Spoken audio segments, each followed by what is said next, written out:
Isang mapagpalang umaga po mula sa inyong Protector Troopers. Ngayon po, ako nga po pala si Captain Ivy May B. Dalit, PMA Class 2018 from Liloy, Zamboanga del Norte. So ngayon po, andito po tayo sa San Pablo City at makikita nyo po, nasa likuran ko po ang isa sa mga lake na ipinagmamalaki ng ating mga taga San Pablo, no? So very significant din po, makikita din po ang Mount Banahaw, no? So itong Sampaloc Lake po ay sikat po sa ating mga lokal bilang pasyalan, jogging area, or dun sa mga mahilig sa mga food trip. So marami pong mga stalls dito mamayang gabi, no? So itong katahimikan na to, itong mapayapang araw na to ay naging resulta po o ng bilang pagtanaw doon sa ng San Pablo City bilang stable internal peace and security status. So meron na po silang stable internal peace and security status, no? So ano nga ba ang stable internal peace and security status? So let me explain. So ang stable internal peace and security status po ay isa sa mga pinakamataas na antas ng kapayapaan na iginagawad po ito sa isang lugar, no, o bayan. So ibig sabihin po, wala na pong mga violent actions mula sa mga terrorist groups ang namomonitor dito sa bayan. Pangalawa po, yung resource generation na nakukuha nila dito sa kanayunan o tinatawag po naming white area. So, ano nga ba ang resource generation? Yung resource generation po, ayun po yung mga nakakalap nilang manpower, financial, at logistics na bumubuhay doon sa mga armadong grupo doon sa kabundukan o tinatawag po naming red area. So, yung mga bagay na po yun, yung mga violent actions, mga resource generation, ay nababawasan na po o tuluyan na pong napigilan.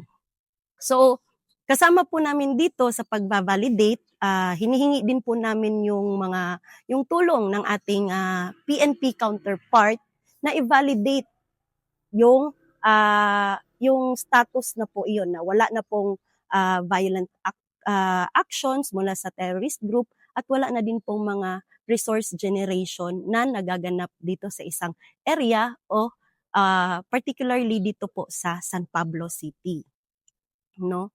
So yun lamang pong dalawang factor na po yun ang minomonitor natin ng inyong protector troopers at ng PNP. At also kasama din po ng ating PNP counterpart ang tulong at lalong-lalo na ang efforts ng ating LGU upang makamit ang safe status po nila. So malaki po ang tulong ng ating LGU, ng ating PNP para makamit po iyon, yung ating katahimikan ngayon dito sa ating bayan. And of course, to sustain yung ating safe status, no, bilang parte po ng komunidad, ini-encourage po din po namin yung ating mga kababayan na wag pong makilahok sa mga organisasyon na kaanib ng CPP and PNDF or any terrorist groups, magbigay ng tulong dahil yun po ang bumubuhay po talaga sa kanila.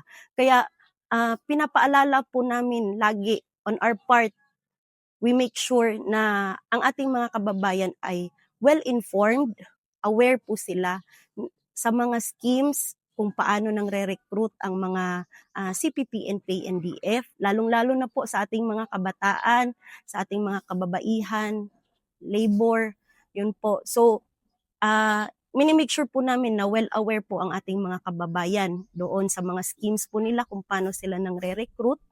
Dahil po, gaya po ng sabi ng aking kasamahan, no, maging mapagmatsyag po sa mga organisasyong sinasalihan. Dahil hindi naman po namin pinipigilan yung pagbubuo ng organisasyon, no? Dahil parte po 'yan ng ating karapatan. Ang atin po is maging mapanuri sa mga organisasyon na ating sinasalihan, maging mapagmatsyag sa mga pumapasok, lalong-lalo na po sa mga pumapasok sa mga barangay, no? Sa ating mga kapitan, dapat gawan po natin ng mga ordinansa na ma-monitor po natin yung mga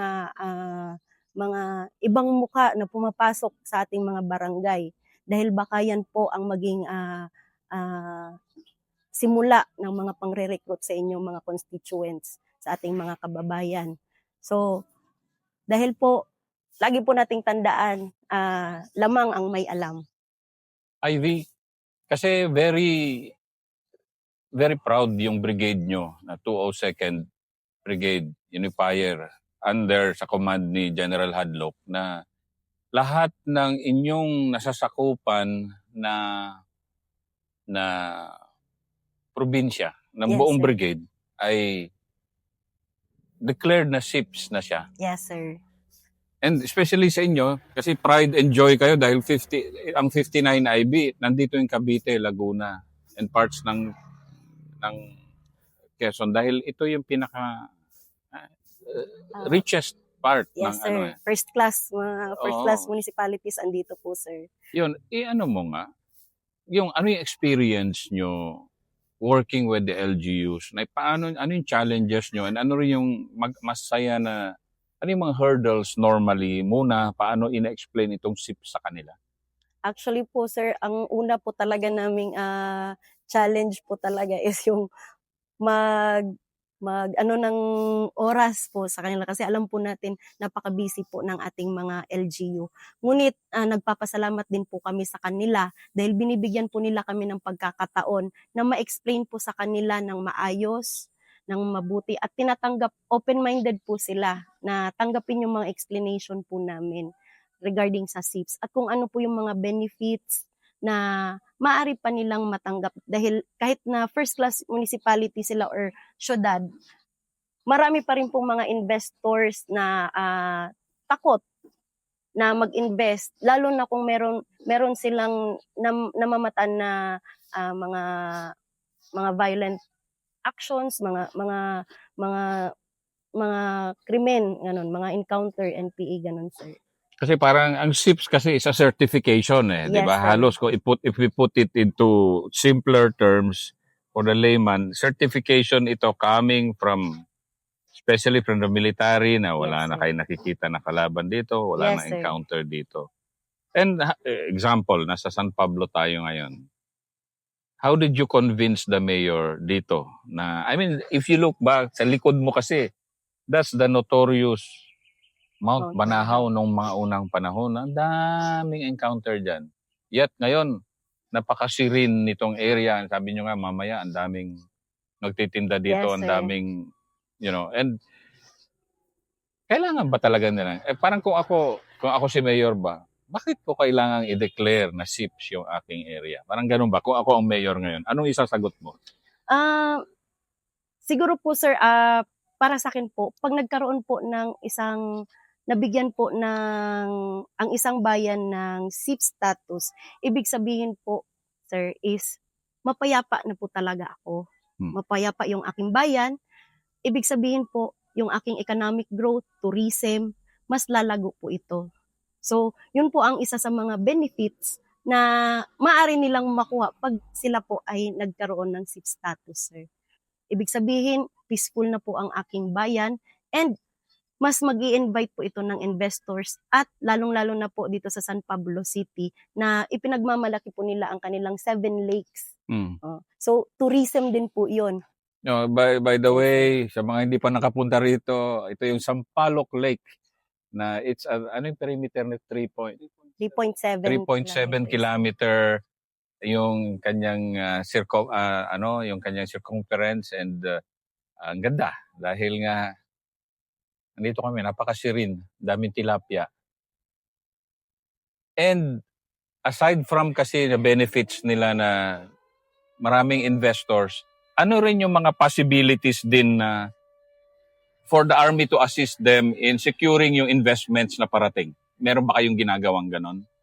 Meron naman po sir yung ating SIPSO sir na ginagawa. Okay, ano naman yon mga... Pero sa kasalukuyan po dito sa San Pablo City sir, yung TR4 yung ginagawa po ngayon na expressway. Papunta po yan doon sa Bicol at mas mapapabilis na po ang ating biyahe mula Manila hanggang Bicol po.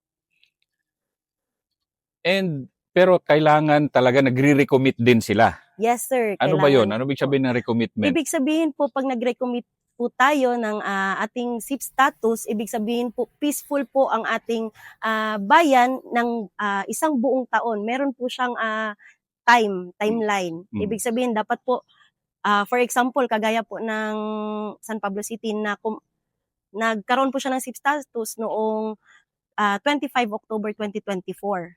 So from 25 October 2024 hanggang 25 October 2025, dapat po tahimik, wala pong mga violent actions, encounters, or any actions from the terrorist groups or NPA. Yun po. So, ibig sabihin po noon, 1 year, wala po siyang mga ganoong aktibidad. So, ibig sabihin po, pwede po silang mag-recommit ng kanilang SIP status. Binavalidate po ulit yan ng ating counterpart na PNP po, sir. And yun talaga. And then dito ba, kumusta yung partnership ng PNP and Army dito sa mga areas nyo? Okay naman po. Actually, lagi po kaming coordinated with our PNP, lalo na po pag nag-checkpoint, yung may mga activities po sila. Well coordinated naman po kami with PNP. And as a young captain, you have just been promoted 2 years ago. You just earned your captain's bars. And ngayon kasi, halos nasa second stage ka na ng career mo rin. Yes, sir. Di ba? How proud are you and happy are you na, yun nga, kasi ang turo kasi, gera-gera. And Yes, then sir. ngayon, you are now an instrument in promoting yung ganito na, actually, it's a certification na this is now a safe and stable place, di ba? Yes, sir. Anong happiness mo ngayon na nandito ka sa ganitong point sa history ng, if we call it conflict, post-conflict? Very thankful, sir. Actually, very thankful ako and grateful, lalong-lalo na doon sa mga nauna nating mga senior officers, sir, na puro giyera talaga. While kami ngayon, sir, we are doon na kami sa sustainment effort naman po na tinatry na mag-excel. So, yun lang po, sir. O sige, paki-encourage mo lang yung mga reservists naman natin to serve our people.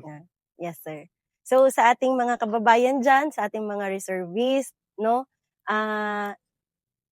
maaari po nating tulungan o maibigay yung ating pagmamahal sa ating bayan na ina-encourage ko po kayo na mag-train pa po or kung kaya pa po ng ating edad, pwede po kayong sumali sa mga mag-apply, no? So, sa mga OC, pwede pa po, yung mga bata-bata pa dyan, no? Mga ROTC, pwede pa po. And sa ating iba pang mga reservists, yung mga teacher, mga negosyante, meron po kayong maitutulong para po sa ating bayan. Hindi po kayo isang simpleng mamamayan lamang po, pero kayo po ay parte ng ating bayan. So, yun lamang po, sir. Maraming salamat, Ivy.